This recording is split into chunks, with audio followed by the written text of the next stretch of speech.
आज के इस कार्यकर्ता रामगढ़ जिला कार्यकर्ता मिलन समारोह के इस कार्यक्रम में सबसे पहले जितने भी हमारे अभिभावक, हमारे जनता जनार्दन, हमारी माताएं, हमारी बहनें, हमारे बड़े, हमारे बुजुर्ग, हमारे युवा साथी आए हैं, उनको सबसे पहले मैं आभार प्रकट करता हूं, अभिनंदन करता हूं, जोहार आदाब पेश करता हूं।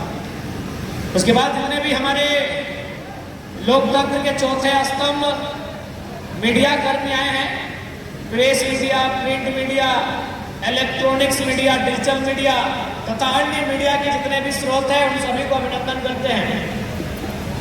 हम शुक्रगुजार हैं उन तमाम साथियों का जो आज हमारे दल में सम्मिलित हुए हैं। हजारों लोगों की संख्या में आए हैं तो सबका नाम ले पाना संभव नहीं है, तो जितने भी आज साथी जो हमारे दल में सम्मिलित हुए हैं उन सभी का अभिनंदन करते हैं, उनको शुक्रिया अदा करते हैं और आशा करते हैं कि आप एक नई ऊंचाई तक हमारे विचारों को, हमारे राजनीतिक इस नए दल को लेकर ले जाने का काम करेंगे। और उसके बाद आज के इस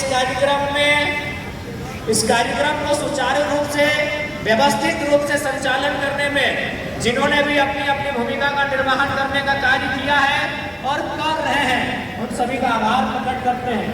और सबसे अंत में हमारे पार्टी के केंद्रीय पदाधिकारी एवं सदस्यगण, प्रमंडल पदाधिकारी एवं सदस्यगण, जिला पदाधिकारी एवं सदस्यगण, प्रखंड पदाधिकारी एवं सदस्यगण, पंचायत पदाधिकारी एवं सदस्यगण, आप सभी का भी अभिनंदन करते हैं, स्वागत करते हैं, इस्तकबाल करते हैं।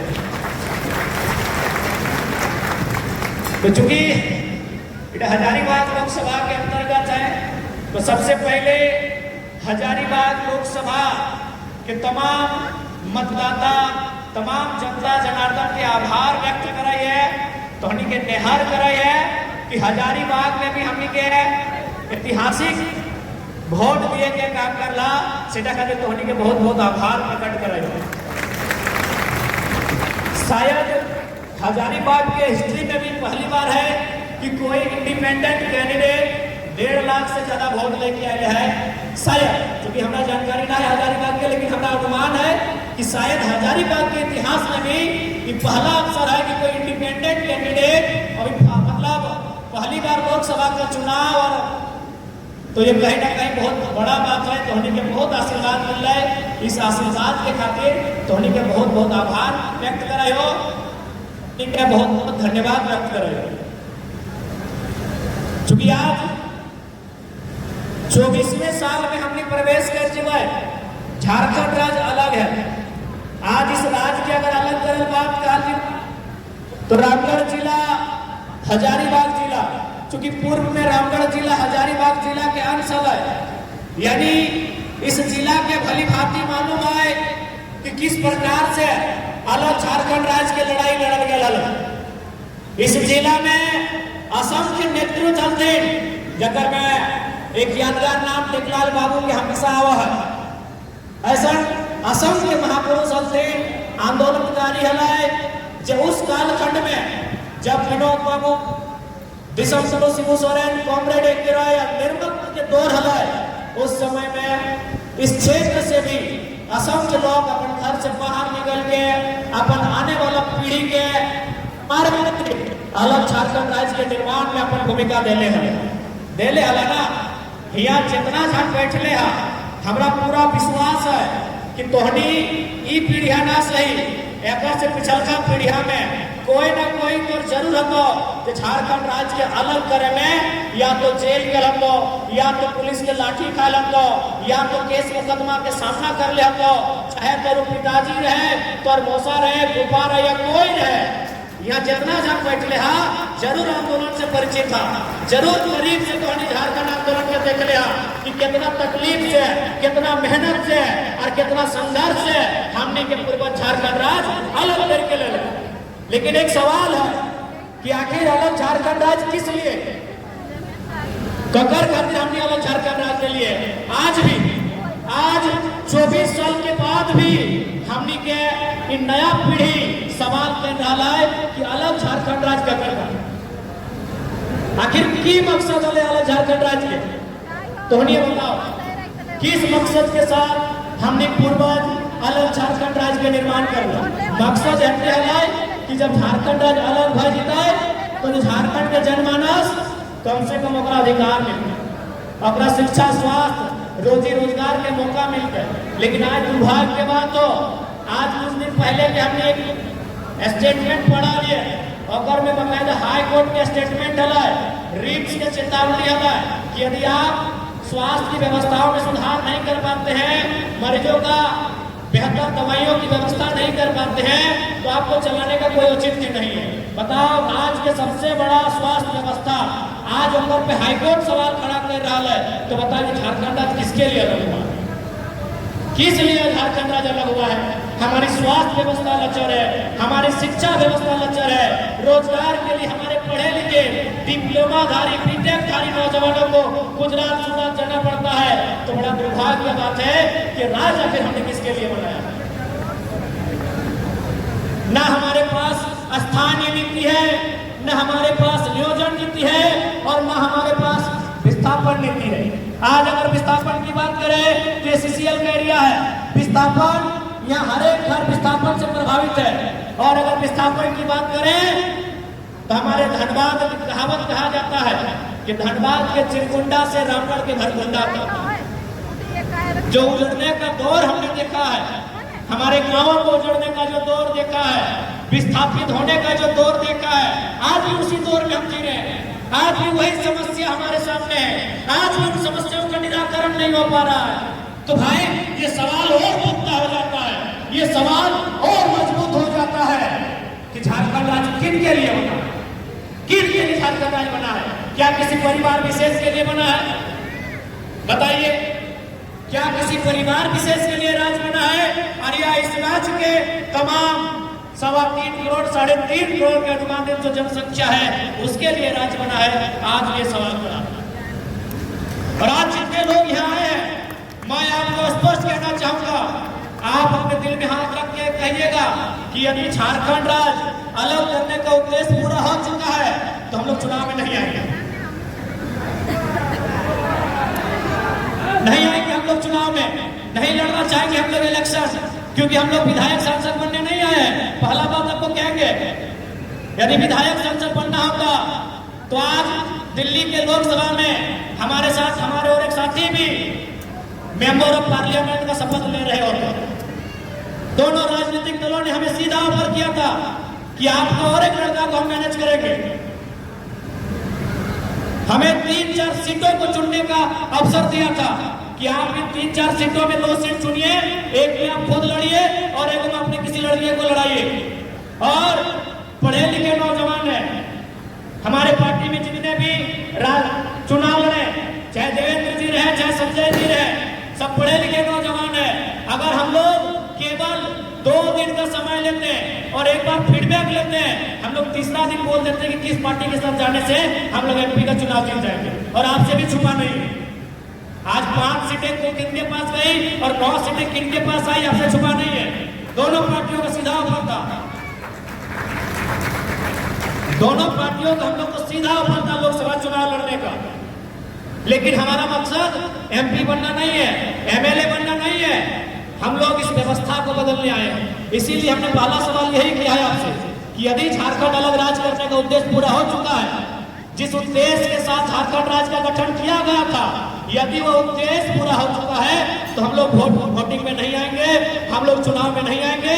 लेकिन अगर नहीं हुआ है तो हम लोग एक बार आपसे आह्वान करेंगे, आपसे एक बार निवेदन करेंगे, आपसे एक बार अपील करेंगे कि एक बार मौका देने का कष्ट करें, एक बार हमें मौका देने का कष्ट करें। यदि झारखंड अलग होने का उद्देश्य पूरा नहीं हुआ है तो एक बार इस नौजवान पीढ़ी को मौका दें। और देखिए, ये कहीं ना कहीं ये समय की मांग है, कहीं ना कहीं ये नियति की मांग है। नहीं तो 2 साल पहले हमें कोई जानकार नहीं था। बड़का गांव तो पता नहीं, हम लोग सपने में भी नहीं सोचे थे कभी बड़का गांव हम लोग जाएंगे, कभी रामगढ़ हम लोग जाएंगे। अगर रामगढ़ कभी जाना भी होता था तो हम लोग रांची जाते थे तो गोला होकर पार हो जाते थे। कभी ये नहीं सोचा था कि हम लोग का कभी उत्तराखंड में कोई रिश्ता नाता या कुटुंब घर भी जोड़ाएगा कि हम लोग वहाँ कभी एक चाय एक गिलास पानी पीने के लिए जाएंगे। लेकिन आज 2 साल पहले हमें कोई नहीं जानता था, लेकिन आज 2 साल बाद ऐसा दौर आया है। मैं नौजवानों के बारे में नहीं कहूँगा, मैं 90 साल 95 साल के बुजुर्गों की बात करता हूँ, खासकर विस्थापित क्षेत्रों में। जब तक वो 12 बजे रात रहे चाहे 1 बजे, अगर हम लोग एक वीडियो नहीं देखेंगे तो उनको नींद नहीं आता। यानी उनके लिए डॉक्टर की दवाई के साथ साथ हम लोग का क्या काम कर रहे हैं, हम लोग कहाँ हैं, ये हम आपकी तारीफ नहीं कर रहे हैं। ये जो फीडबैक मिला है मैं उस बात को कह रहा हूँ। आज 90-95 साल के बुजुर्ग अपने घर में एंड्रॉयड मोबाइल खरीदवाए हैं, जिनको बटन वाला मोबाइल चलाने नहीं आता है, बस केवल हम लोग का स्पेस सुनने के लिए। तो ये दौर क्यों आया, आखिर ये दौर क्यों आया? 29-30 साल के नौजवान संसद के चुनाव लड़ते हैं, लाख 1.5 लाख 3 लाख वोट लेके आते हैं, 1 रुपया कुछ खर्चा नहीं देते हैं। ये दौर क्यों आया? ये दौर इसीलिए आया क्योंकि जिन्होंने झारखंड में अब तक सत्ता को संभाला है केवल अपने परिवार की प्रॉपर्टी को लेने का काम किया, इसीलिए आज ये दौर आया। ये समय की मांग है। ये हम लोग अगर राजनीति करने आए होते आराम से हमें अभी भी 7 सीटों को ऊपर है, विधानसभा में भी 7 सीटों को ऊपर है, दर्जनों बार फोन आ चुका है। आराम से हम लोग 7 को बढ़िया लड़का को ले लेंगे और कूद जाएंगे किसी के पाले में। आज हम लोग नियति की मांग को लेकर आए हैं, इस राज्य के हालात को बदलने आए हैं, इस राज्य की तस्वीर को बदलने आए हैं। और हम ये भी नहीं कहेंगे कि हम लोग कोई जादू की छड़ी लेकर आए हैं कि यूं घुमा देंगे और बदल जाएगा, लेकिन हाँ प्रयास करने आए हैं और प्रयास अंतिम सांस तक करेंगे, ये वचन देने आए हैं। जरूर बदलाव होगा और आप जब बदलाव के लिए तैयार होते हैं मुझे नहीं मालूम। मैं आपको एक मामूली घटना सुनाता हूँ चंद्रपुरा की। जैसे आपके पतरातुओं में विस्थापित है, चंद्रपुरा में भी ठीक आपके यहाँ शायद PTPS है ना, हमारे वहाँ CTPS है। CTPS के बगल में थर्मल प्लांट लगता है। जैसा कि प्लांट लगने के बाद की कहानी होती है, रैयत मुआवजा की मांग करते हैं, रैयत नौकरी की मांग करते हैं, वहाँ भी वैसा ही हुआ। फिर पुलिस बीच में आती है, कंपनी के दबाव में केस होता है, जैसा हर जगह पूरे झारखंड में रैयतों के साथ होता है। वहां भी 21 लड़कों के साथ केस हुआ, लेकिन केस करने के बाद मैनेजर ने क्या बोला मालूम है? केस करने के बाद मैनेजर ने कहा कि वोटिंग के दिन का इंतजार कीजिए, 4 तारीख का इंतजार कीजिए, 4 तारीख क्या करेगा आप उन 21 लड़कों से जाके पूछ लीजिए। 4 तारीख जैसे चुनाव हम हारते हैं, 5 तारीख को वो केस टेनो घाट ट्रांसफर किया जाता है। टेनो घाट उनका कोर्ट कचहरी पड़ता है। यानी ये सिस्टम उनको भी मालूम है, अगर ये नौजवान पॉलिटिक्स में आएंगे तो फिर एक पाई का हिसाब लिया जाएगा। उतना छोड़िए, आपने रामगढ़ में 2 फैक्ट्रियां हैं, रामगढ़ और मांडू में। उन्होंने अपने वर्कर को छुट्टी दे दिया था, जबकि उन्होंने कहा सर हम लोग तो वोट दे दिए हैं संजय जी को। बोला नहीं आप गिरिडीह जाइए और अपने रिश्तेदारों को कहिएगा कि जरा महतो को वोट नहीं करना।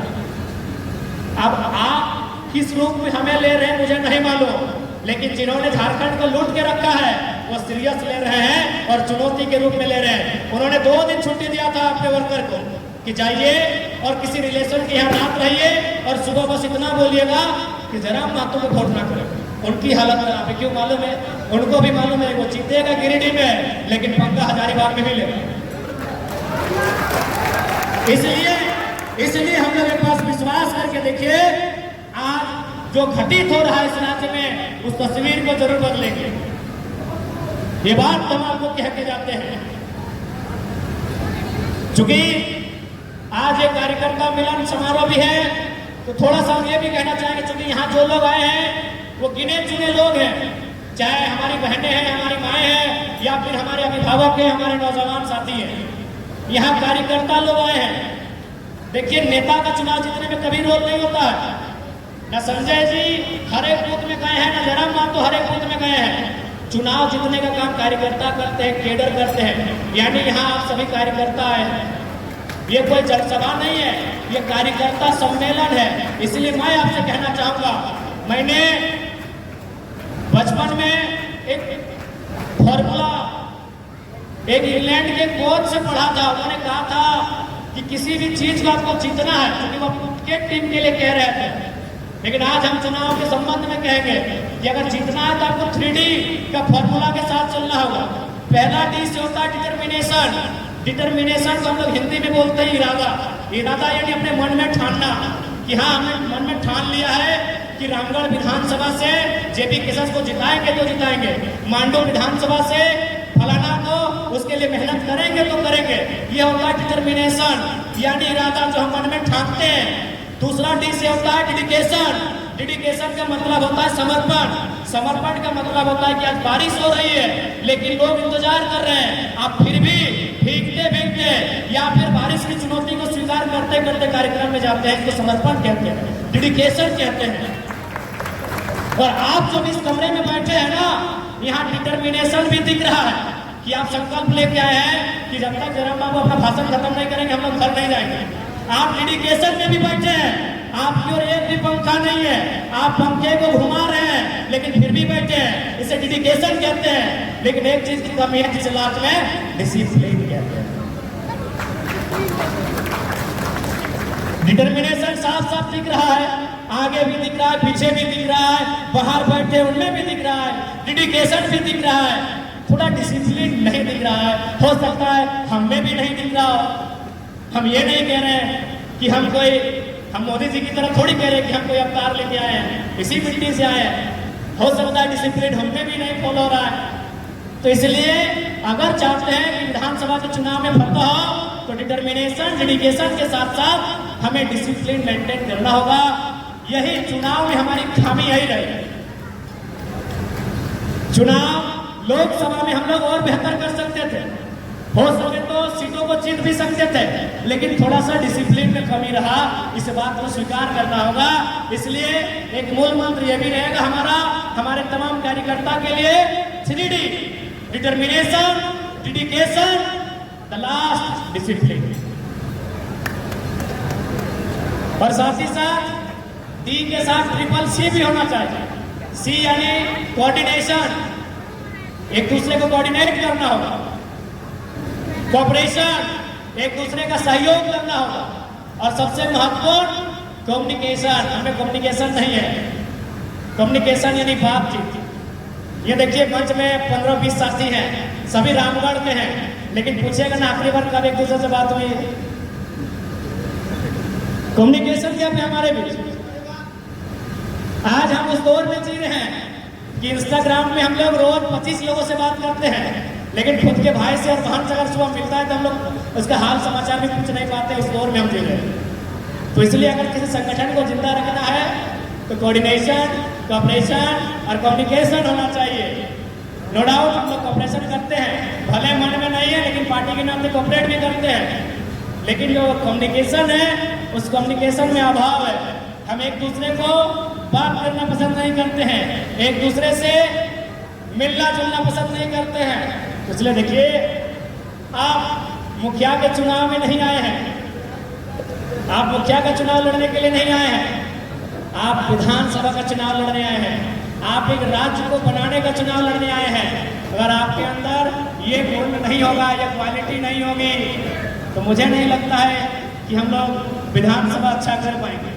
देखिए, अगर ज्यादा क्या है, हार भी जाएंगे तो हम लोग आंदोलन करेंगे, लेकिन आंदोलन से मैक्सिमम समस्याओं का समाधान नहीं होगा। आज जो लाखों लोग हम लोगों पे उम्मीद लगा के बैठे हैं, आज जो अपने मजदूरी का कुछ अंश बचाकर हमारे लिए चंदा करते हैं, हमें चुनाव लड़ने के लिए सहयोग देते हैं, बड़ा दुख होगा अगर हम अपने स्वार्थ की पूर्ति के लिए अगर उनके विश्वासों का गला घोटने का काम करते हैं। तो हमें लगता है भले ये लोग बड़े भोले भाले हैं, ये आपको माफ कर दें, लेकिन आपका ज़मीर आपको माफ नहीं कर पाएगा। इसीलिए ये दौर नहीं है हमें आपस में प्रतिस्पर्धा करने का, ये दौर नहीं है हमें आपस में द्वेष फैलाने का, ये दौर है इस राज्य के नवनिर्माण का, इस राज्य के पुनर्गठन का, इस राज्य की आवाम के जो हक अधिकार जिनसे वो वंचित हो रहे हैं, उस हक अधिकार को स्थापित करने का ये दौर है।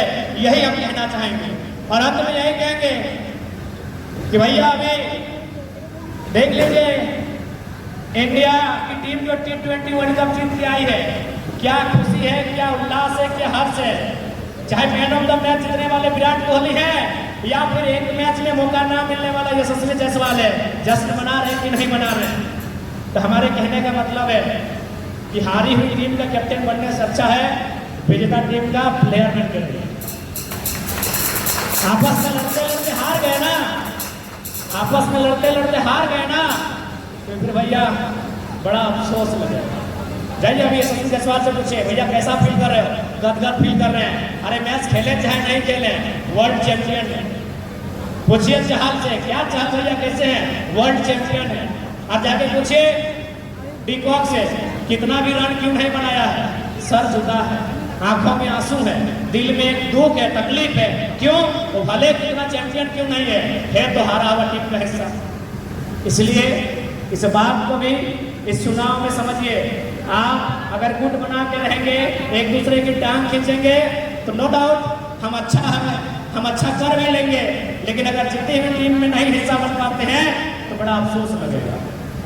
तो इसलिए ये प्रयास कीजिए कि आप विनर टीम का मेंबर बने। ये आपसे हमारी आग्रह होगी। और विशेषकर चूंकि हमारी सभाओं में तो बहुत सारे माताएं बहनें आती हैं, लेकिन चूंकि पहली बार कार्यकर्ता सम्मेलन में भारी संख्या में हमारी दीदी लोग दिख रही हैं, तो दीदी लोग आपसे भी हम यही कहना चाहेंगे कि आपकी जिम्मेदारी दुगनी है। हमारे संगठन में हमारे प्रत्याशी को जिताने में आपकी जिम्मेदारी दुगनी है। इसलिए दुगनी है क्योंकि आपका रोल बड़ा महत्वपूर्ण होने वाला है। लेकिन हमें पूर्ण विश्वास है कि आप अपने कर्तव्यों को बहुत बेहतरीन तरीके से निभाएंगे। और यकीन मानिए, आज जो हम लोग का वोट आया है ना, यदि आप चूंकि आप वोट आप बूथ में गिन सकते हैं, लेकिन कौन सा वोट स्त्री और पुरुष का ये नहीं गिन सकते हैं। अगर ये भी गिन लेते ना, तो हमको लगता है 60+ वोट हमारी माताओं का है, 40 पुरुषों का है। 60+ वोट आपका, क्योंकि इस बार जो नारी शक्ति ने आशीर्वाद दिया है वो अप्रतिम है। अप्रतिम आशीर्वाद आपकी ओर से मिला है। तब 60%। हम आपको बराबरी में भी नहीं रखते हैं, आप ज्यादा हैं इसलिए आपकी जिम्मेदारी ज्यादा है। आप ज्यादा इसलिए हैं क्योंकि देखिए पुरुष जैसा भी है, हम उसका बुराई नहीं करेंगे, लेकिन चूंकि वो एक घुमंतु प्राणी है, वो घूमते रहता है। कभी वो बड़का गाना में बैठता है, कभी पतरातू में बैठता है, कभी रामगढ़ के बाजार में बैठता है। और यदि नेताजी मिल जाए, अगर एक कप चाय ही पिला दिया तो बेचारा भोला भाला है, बोले यार चाहवा पिए हैं, लाज रखना। आपके साथ ये नहीं होता। जैसा भी बेचारा घूमने वाला है, जब वो 2-3 बार मिल लेता है, 2-3 बार जब चाय पी लेता है तो डिसीजन बदलना पड़ता है। चलो मैया को बोलेंगे टाइगर को ही दे, पत्नी को ही बोलेंगे टाइगर को दे, बेटुओं को बोलेंगे टाइगर को दे, लेकिन अपना वाला दे देते हैं चाय पी के। ये चुनौती होता है, इस चुनौती से हम लोग पीछे नहीं भाग सकते, इसलिए आपकी जिम्मेदारी बहुत ज़्यादा होगी। और हमें लगता है कि दुनिया में जो असंभव काम आप कर सकते हैं वो कोई नहीं कर सकता है। ये हम नहीं कह रहे हैं।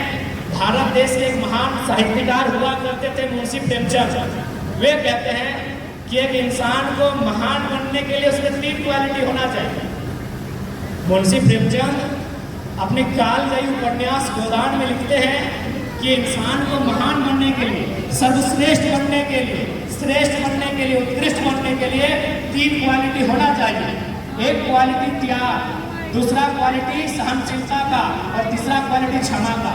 लेकिन एक स्त्री में ये 3 क्वालिटी जन्म से होता है। ये मुंशी प्रेमचंद कहते हैं, हम नहीं कह रहे। त्याग का मतलब तो आप जानते हैं, आपसे ज्यादा त्याग कोई कर ही नहीं सकता है। सहनशीलता की अगर बात करें तो धरती के बाद अगर कोई सह सकती है तो स्त्री सह सकती है। और क्षमा की बात करें तो हमें लगता है एक जीवन काल में एक स्त्री जितने लोगों को माफ करती है, अगर पुरुष लोग होता तो रोज नया महाभारत। अगर स्त्री लोग चाहेगी ना महाभारत करना तो रोज होगा, लेकिन वो माफ कर देते। इसलिए हम चाहते हैं आपकी जिम्मेदारी ज़्यादा है और आप नो डाउट उस जिम्मेदारी को बड़े अच्छे तरीके से निभाएंगे। आपका रोल बढ़ जाता है और चुनौती भी बढ़ जाता है, क्योंकि आप जिस समाज में रहते हैं ना दीदी लोग, इसे पेट्रियार्कल सोसाइटी कहते हैं, पितृप्रधान समाज कहते हैं। पितृप्रधान समाज का मतलब होता है पुरुष प्रधान। यदि आप मीटिंग में भी आएंगे तो आपके गांव के 4 लोग 4 तरह की बातें करेंगे। आप अगर किसी के साथ गाड़ी में बैठकर बाजार तक आए तो 4 लोग 4 तरह की बातें करेंगे। आप अगर दो चार लोगों से घुलेंगे मिलेंगे, फिर भी चार लोग चार तरह की बात करेंगे। इसीलिए मैंने कहा आपका जो चुनौती है वो दोगुना है, लेकिन हमें पूर्ण विश्वास है आज के दौर में आप अपने आप को स्थापित करेंगे। चूंकि ये 21वीं सदी है, ये नारी सशक्तिकरण का दौर है और हम लोग चाहेंगे कि आप लोग अगुवाई करें। अगुवाई केवल कार्यकर्ता के रूप में और जिला पदाधिकारी के रूप में नहीं, हम लोग प्रयास करेंगे कि विधानसभा का जो चुनाव होगा हमारी पार्टी ओर से जब प्रत्याशियों की सूची जारी हो, आपकी भूमिका भी पीछे नहीं रहे। विधायक ना बन बतौनी बने ना बनलो ना, सुनीता मौसी बनल ना, बताओ मास्टर नहीं लगले से बन गए, अगर प्रति सांसद लगे ताव बन गए, तोहनियों बनवाना इनो कर लेना, अम्बा मैडम बनले है ना, तो तोहनी की काम आ कर सके कि वजह से काम आना ना। तो हम ऐसे क्या चाहिए कि जैसा पुरुष होते तोहनी के भी है भूमिका हो, तोहनी के भी अगुवाई करे को, और बस कभी दुनिया के परवाह नहीं करिए। जे तोरा लय के आए हो, यानी तोहर श्री 108 श्री, बस ऑफर से तालमेल ठीक रहे, दुनिया की परवाह करे कोई जरूरत ना। लेकिन दुनिया के रीत लगो, दुनिया कभी तो दुनिया के रीत लगो कि निंदा उन्हीं की होती है जो लोग जिंदा है। जब तक जिंदा है तब तक निंदा होगी, अब मर के देखिए लोग कहेंगे रास्ता छोड़ दीजिए लाश जा रहा है। तो बस आपको जो लेकर आए हैं, जिनके साथ आप 7 फेरों में बंधे हैं, बस उनके साथ आपका तालमेल ठीक रहे। बाकी आप बाजार जा रहे हैं तो लोग क्या कह रहे हैं, मार्केट जा रहे हैं तो लोग क्या कर रहे हैं, किसी के साथ लिफ्ट लेके चल रहे हैं तो लोग क्या कह रहे हैं, छोड़ दीजिए। ये दुनिया उस दिन बहुत अच्छी हो जाएगी जब आप छोड़ के जाएंगे। क्या बोलेंगे पता है, बेचारी जैसे ने हमें बढ़ी हमें, यही बोलेंगे। तो ये संदेश हम आपको दे रहे हैं, क्योंकि हमारे संगठन में ऐसा बात आ रहा है, दीदी लोगों की शिकायत हो रही है कि हमारा मनोबल थोड़ा गिर रहा है। तो निश्चित रहिए, आपका मनोबल क्यों गिरने देंगे, जब आपके मनोबल को बढ़ाने के लिए, ऊंचा करने के लिए झारखंड की सबसे ऊंची चोटी पारसनाथ से टाइगर आया है। आप अपने मनोबल को गिरने क्यों देंगे, आपका मनोबल ऊंचा रहेगा, क्योंकि आवाज झारखंड की सबसे ऊंची चोटी पारसनाथ से आया है। बिल्कुल अपने मनोबल को गिरने मत दीजिएगा हमारे दीदी लोग, एकदम नहीं गिरने दीजिएगा। ये दौर आपका है, ये सेंचुरी आपकी है, बस आप भी अगुवाई कीजिए। और साथ ही साथ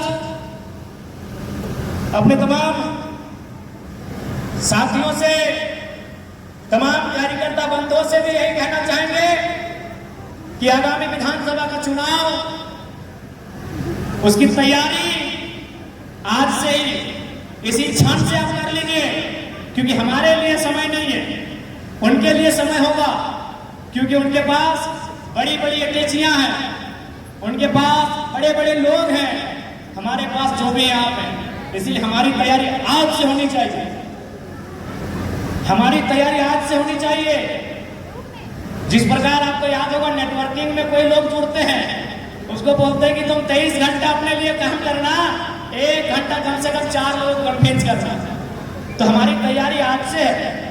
आप जिससे भी बात करें, टेलीफोन में अपनी माता जी से बात करें, अपनी भाभी से बात करें, लेकिन लास्ट में जरूर बोलिएगा कि बार गड़बड़ ना करिए, लोकसभा में जो घला घला है विधानसभा में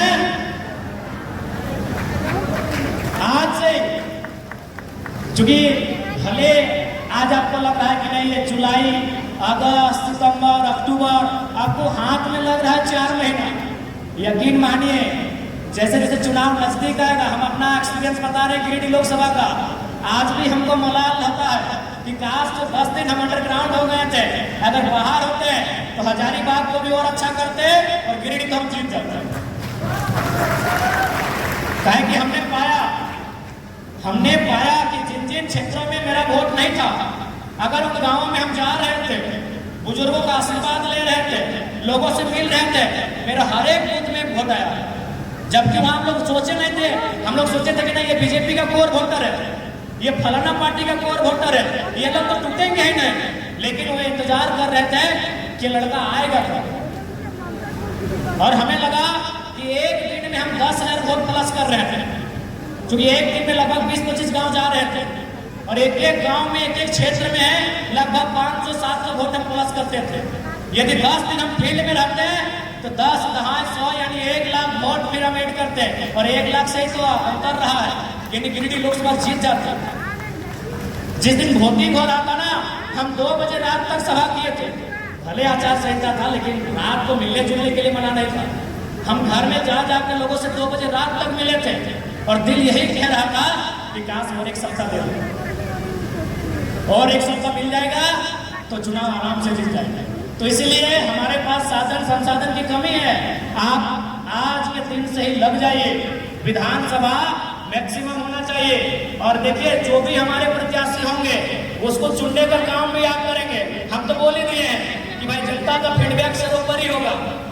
देखिए, हम लोग एक नई क्रांति लेकर आए हैं। हम लोग किसी को हाथ खड़ा करके नहीं बोलेंगे कि ये है अमरेंद्र बाहुबली, इसको राजा स्वीकार करिए। जनता तय करेगी। हम तो पहली बार जिस प्रकार की हमेशा जो परीक्षा में भाग लेने वाले नौजवान शिकायत करते हैं कि चपरासी बनने के लिए परीक्षा देना पड़ता है, और जो लोग मेडिकल का स्पेलिंग नहीं जानते हैं स्वास्थ्य मंत्री बन जाते हैं। तो हमने एक प्रयास किया है, हम लोग एप्लीकेशन लेंगे, एक पैटर्न में ढालेंगे, अपने प्रत्याशी को बाकायदा इंटरव्यू में भी लेके जाएंगे, उनसे सवाल जवाब भी होगा। तो इसलिए हमारे जो भी नेता आएंगे आपके बीच से आएंगे, आपकी राय शुमारी से आएंगे, आपकी रजामंदी से आएंगे। उसके बाद हम लोग घोषणा करेंगे कि रामगढ़ का प्रत्याशी ये है, बड़का गांव का प्रत्याशी ये है, और मांडू का प्रत्याशी ये है। और ध्यान रहे, उस समय फिर पीछे मत चले जाइएगा, नहीं तो फिर मान के चलिए हम जीत गए।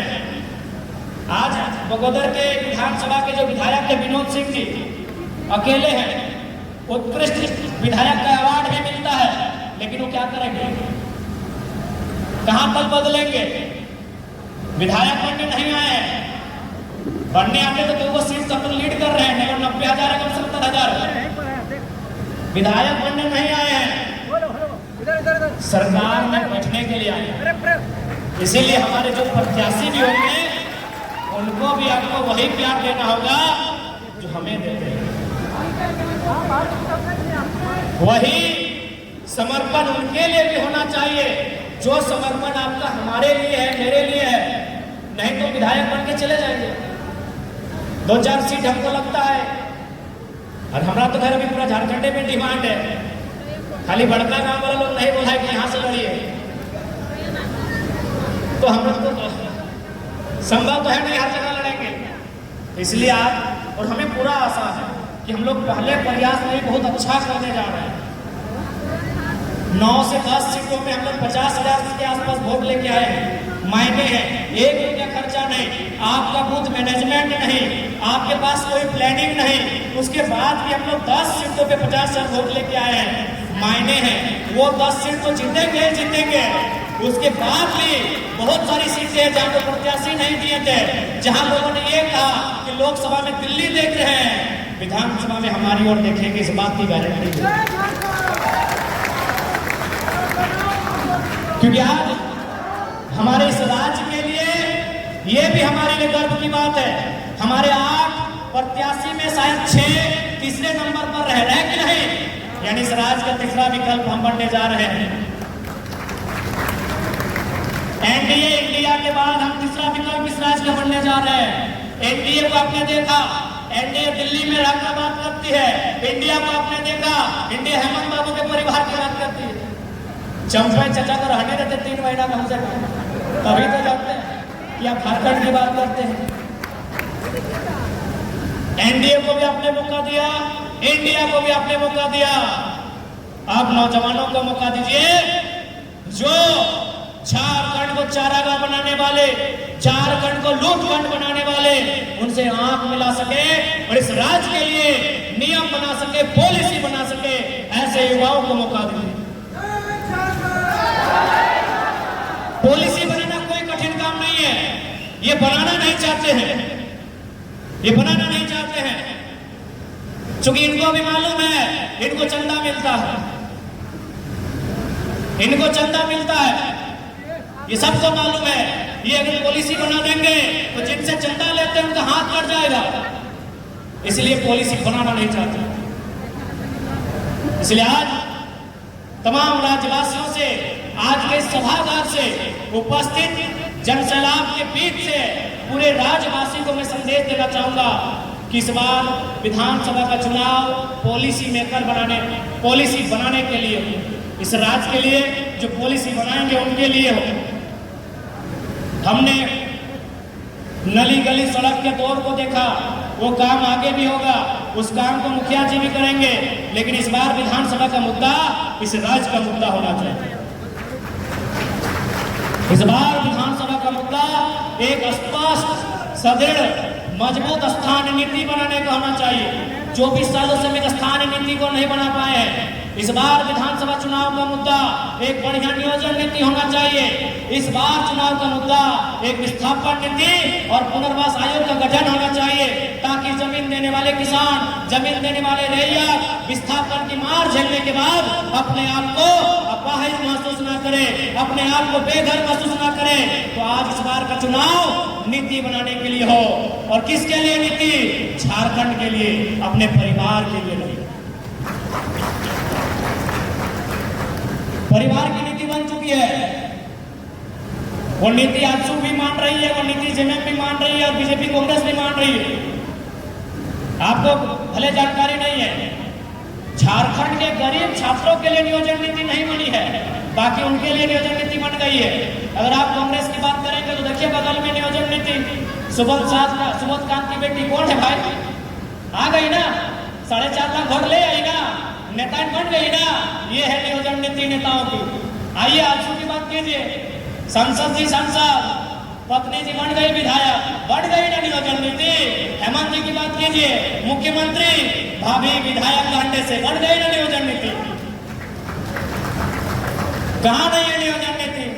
हजारीबाग, यशवंत सिन्हा, जयंत सिन्हा, बन गई ना नियोजन नीति। इस राज्य में, इस देश में नियोजन नीति है, लेकिन नेताओं के बेटों के लिए है, पूंजीपति के बेटों के लिए है, उनकी बेटियों के लिए है। हमें ऐसी नियोजन नीति बनानी होगी जिस राज्य के युवाओं के लिए बने, इस राज्य के युवाओं के लिए नियोजन नीति बने। हमें ऐसी सरकार बनानी होगी। बाकी आप इनसे बिल्कुल अपेक्षा नहीं कर सकते हैं, इनसे नहीं होगा। इसलिए नहीं होगा, जिस दिन अपने परिवार से ऊपर देखेंगे तभी हो पाएगा। तुमको बोलिए, सबसे पहले उनको बोलिए, आप अपने परिवार के जितने सदस्यों को इस्तीफा मंजूर कराए। अगर वो अपने परिवार से बाहर नहीं सोच पाएंगे, वो कैसे इस राज्य के बारे में सोचेंगे? बिल्कुल, आप झारखंड की 2 क्षेत्रीय दल है, आप उन्हीं को बोलिए। सबसे पहले जेएमएम साहब बोलिए कि इस बार सारा वोट आपको ही देंगे, लेकिन शर्त है बसंत सोरेन और कल्पना सोरेन की इस्तीफा दिलाइए। आप सुदेश जी से बोलिए, इस बार सारा वोट आपको देंगे आजसू, लेकिन शर्त है आप चौधरी जी से और मौसी जी से इस्तीफा दिलाइए। अरे भाई, दोनों 2 क्षेत्रीय दल हैं, दोनों से सवाल कीजिए, क्या एक परिवार तक सीमित रखेंगे आप? सत्ता को एक परिवार तक सीमित रखेंगे? संसाधनों को एक परिवार तक सीमित रखेंगे? या संपत्ति को एक परिवार तक सीमित रखेंगे? इससे बाहर आना होगा। जब तक आप इससे बाहर नहीं आएंगे, समस्याओं का समाधान नहीं होगा। आज हमारी इकोनॉमी सेंटर में जमा हो चुकी है, उस इकोनॉमी को सेंटर टू लेफ्ट करना होगा। लेफ्ट का मतलब आम व्यक्ति तक लेके जाना होगा। आम व्यक्ति मतलब कंपनी में 5 लाख संसद और विधायक का चलता नहीं, उस 5 लाख में 50 नौजवानों को 10,000, 15,000, 20,000 का रोजगार मिले, इसे कहते हैं सेंटर टू लेफ्ट। धनबाद में कंपनी आई थी हमारे पास, हमने आंदोलन करने के बाद किया था, हमें बोली कि आपको मंथली 1.25 लाख रुपया, 1.5 लाख रुपया देंगे। हमने कहा नहीं चाहिए, 20 को लड़का को रखिए, उन्होंने रख लिया। हम कुछ नहीं है, ये हम अपनी आप नीति सुना रहे हैं। अगर ऐसा हम पूरे तमाम कंपनियों में करने लगे ना, तो हमको लगता है करोड़ रुपया मेरा महीना है, और इनका आता है, इसीलिए नीति की बात नहीं कर पाते। ये मजबूर है, उनके चलने से, उनके करोड़ों रुपए से इनके ऐश्वर्य का जीवन चलता है।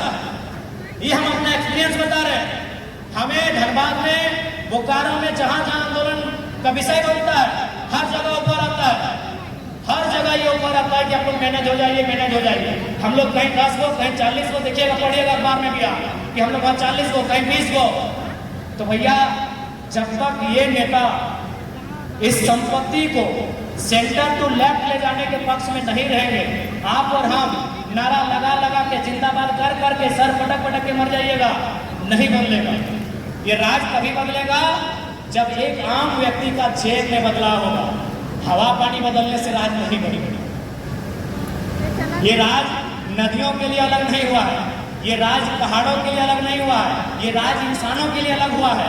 और इंसान का मतलब उसकी आर्थिक स्थिति से है, इंसान का मतलब उसकी आर्थिक स्थिति से है। तो इस राज्य के जो नेतृत्व करता है, जो एमपी एमएलए चुनकर जाते हैं, उनको इन आर्थिक विषयों पर चर्चा करना होगा। यदि वो आर्थिक विषयों पर चर्चा नहीं करेंगे, उनको नेतृत्व करने का अवसर मत दीजिए। अगर वो नेतृत्व करते करते आपके और उनके बीच अगर दूरी बना लिए, अंग्रेजों से भी बुरी व्यवस्था हमारे राज्य की। चलिए अभी तो कम से कम बोल दे रहे हैं, अब अगर ऐसा होगा ना, चलिए आज से 30 साल पहले आप याद कीजिए, कोई भी नेता, कोई भी विधायक अगर आप बोलते तो अपने लठेतों से पिटवा देता था कि नहीं? फिर वो दोहराएगा। आप उनकी गलत नीतियों की आलोचना नहीं कर पाएंगे। क्यों? क्योंकि आप इकोनॉमी को और जो पावर है, जो पॉलिटिक्स का जो पावर है, उसे आप 2-4 परिवारों में सीमित कर रहे हैं। चाहे कोई पार्टी के लोग रहे, आप कुछ परिवारों तक सीमित कर रहे हैं। इसीलिए अगर देश की बात करें या राज्य की बात करें, आपको इकोनॉमी को और पॉलिटिक्स के पावर को, उसे आपको विकेंद्रीकरण करना ही होगा। अगर आप ये नहीं कर पाते हैं तो फिर आप बदलाव की गुंजाइश नहीं कर सकते।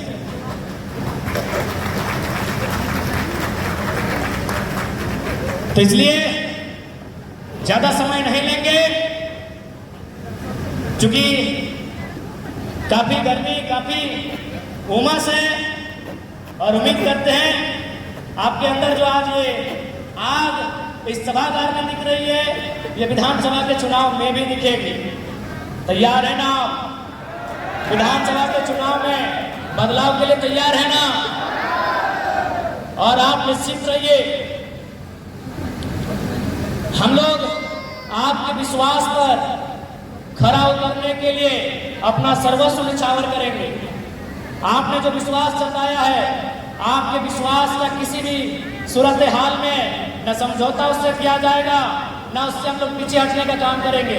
आपका विश्वास, आपका भरोसा सर आंखों पर होगा, वही हमारा सबसे पहला ताज होगा। आपका विश्वास ही हमारा ताज होगा।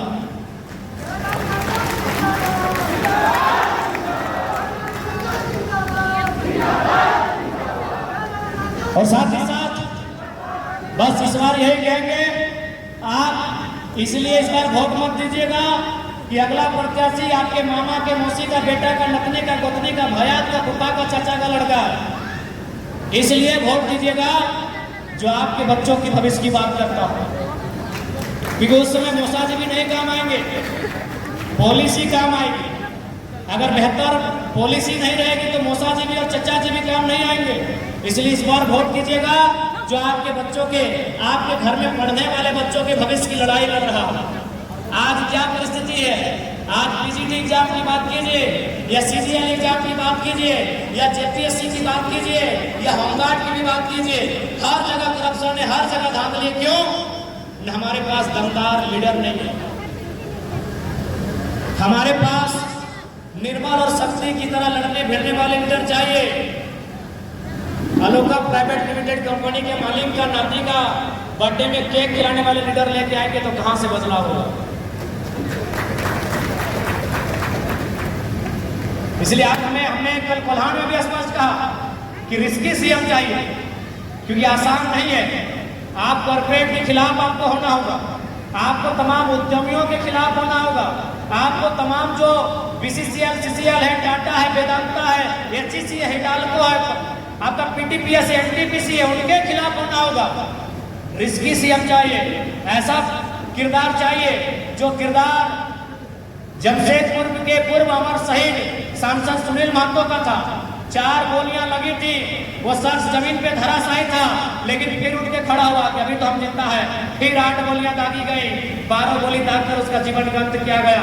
ऐसा किरदार होना चाहिए। बिना रिस्क के नहीं होगा। जिनको लगता है सीधी रास्ते से, सीधी अंगुली से झारखंड में घी निकाल लेंगे, नहीं निकलेगा, नहीं निकलेगा भैया, नहीं निकलेगा। जो कॉर्पोरेट जगत है, जो गलत नीतियों के साथ जिस प्रकार से इस राज्य को, उतना छोड़िए, आपके बगल में भारतमाला योजना की सड़क है, आप पता कर लीजिए। वो सड़क 4 स्टेट से होकर गुजर रही है। यूपी में 22 किलोमीटर, बिहार में लगभग 160 किलोमीटर, झारखंड में भी 160 किलोमीटर और बंगाल में 250 किलोमीटर। जीएम लैंड सिर्फ झारखंड में मिला है। जीएम लैंड मैक्सिमम झारखंड में मिला है, क्योंकि जीएम लैंड आपके बाप का है, सरकार का नहीं है। और वर्तमान सरकार ने भी है कहा, मैंने पहले पढ़िए कि जीएम लैंड की रसीद कटाई जाएगी, मालगुजारी रसीद कटाई जाएगी जीएम लैंड की। वो लैंड आपकी है, लेकिन केवल झारखंड स्टेट में वो जीएम लैंड कॉर्पोरेट को बेचने के लिए लैंड बैंक बना दिया गया। आप पता कर लीजिए बिहार में कितने किसानों की जमीन जीएम लैंड बन गई, कितने किसानों का वो जीएम लैंड बैंक बना है। ये बहुत बड़ी और गंभीर समस्या है। रोजगार से भी बड़ी समस्या आज जीएम लैंड और किसान की समस्या है। मैं इसलिए कहता हूं कि भले वो रोजगार में फेल हो रहा है, लेकिन उसके पास उसके बाप दादा की संपत्ति है। उसमें अगर वो चाहेगा तो खेती बाड़ी करके अपना जीवन यापन कर सकता है। लेकिन फिलहाल जो गवर्नमेंट की पॉलिसियां आ रही है, जिस प्रकार शहरीकरण बढ़ रहा है, जिस प्रकार उद्योग और धंधे बढ़ रहे हैं, आपके खेत कम हो रहे हैं, आपके खलिहान कम हो रहे हैं, आपकी जमीन कम हो रही है, तो क्या आप बंजारा बनेंगे? नो डाउट रोजगार समस्या है। रोजगार से बहुत बड़ी समस्या किसानों का खेत की समस्या है। अगर कोई नौजवान रोजगार नहीं कर पाया तो कम से कम उसका आसरा उसका पिताजी का खेत है, वहां जाके वह खेती करके अपनी भावी पीढ़ी का भरण पोषण कर सकता है। लेकिन यहाँ रोजगार भी काट रहे हैं और आपके खेत को भी छीना जा रहा है। इसका मतलब है अंग्रेजों ने जो गुलामी नहीं किया था उससे बुरी और बदतर गुलामी हुई। और ये हम आपको सुनने के लिए अच्छा लगे इसलिए नहीं कह रहे हैं, आप पढ़े लिखे लोग हैं, अभी तो वकील लोग शामिल हुए हैं, बगल में मीडिया वाले बैठे हैं, हमको लगता है आप भी बहुत सारे लोग वकील इंजीनियर डॉक्टर बैठे हैं। आप पता कर लीजिएगा, आप पता कर लीजिए। इसीलिए हमने बार बार कहा हम लोग फिलोसफी के स्टूडेंट हैं। आज यहाँ बैठ के 25 साल बाद क्या होगा झारखंड में उसको समझ सकते हैं। उसी को फिलोसफी कहा जाता है, दर्शन शास्त्र।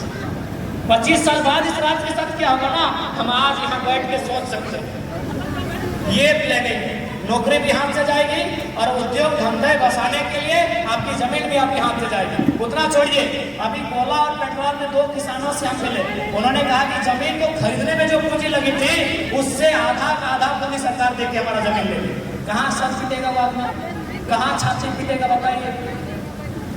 इसलिए इस बार सरकार बनाइए जो पॉलिसी बनाए, सरकार बनाइए जो जनता की बात करे, जो अपने परिवार की बात करे। उन्हें इस बार अवसर देने का कोई काम मत कीजिए, नहीं तो हमारा राज और पीछे चला जाएगा। और एक बात अंत में इतना ही कहेंगे, सरकार बने क्या हो अलग बात है, लेकिन हम लोग हमेशा जनता के बीच में रहेंगे। अगर सदन में मौका मिला तो सदन में हमारी गर्जना होगी, और नहीं तो आंदोलन में, धरनों में हमारा भूमिका रहेगी। हम लोग आपसे पीछे नहीं हटने वाले हैं, ना आपसे कटने वाले हैं।